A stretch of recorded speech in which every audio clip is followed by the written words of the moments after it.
તમે જે એક શબ્દ વાપર્યો તળપદી કે ટ્રમ્પ ઢીકું મારે છે, પણ હું એવો શબ્દ વાપરું છું, ટ્રમ્પ જે છે એ રેગિંગ કરે છે. એટલે રેગિંગ એ કક્ષાએ કરે છે કે દર વખતે એ આપણે અગ્નિ પરીક્ષામાંથી પાર ઉતરવું પડે. એ દાવાઓ કરી નાખે તમારા યુદ્ધમાં મધ્યસ્થી થવાના, તમારું યુદ્ધ રોકાઈ દેવાના.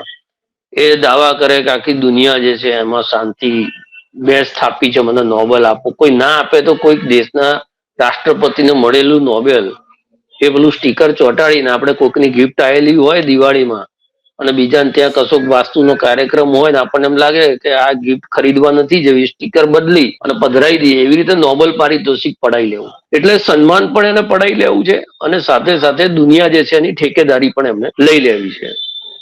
આજની જે પણ એ ગાંડ પણ નથી કરી રહ્યા. આપણે એ રીતે જોઈએ છે ને, પણ ટ્રમ્પ જે કરી રહ્યા છે એ અમેરિકા એનો સિદ્ધાંત છે, સિદ્ધાંતને અનુસરીને જ જે કામ છે એ કામ કરી રહ્યા છે. અને આ જે એમનો વિચાર છે બોર્ડ ઓફ પીસ બનાવવું, એ આજની જે સ્થાપિત વ્યવસ્થાઓ છે જેને તમે રાષ્ટ્રીય સંયુક્ત સંઘ કે જે પણ કહો, એ સ્થાપિત વ્યવસ્થાઓને ડિસ્ટર્બ કર્યા વગર, એને ચેલેન્જ કર્યા વગર, એને પડકાર્યા વગર એની એક સમાંતર એવી વ્યવસ્થા ઊભી કરી દેવી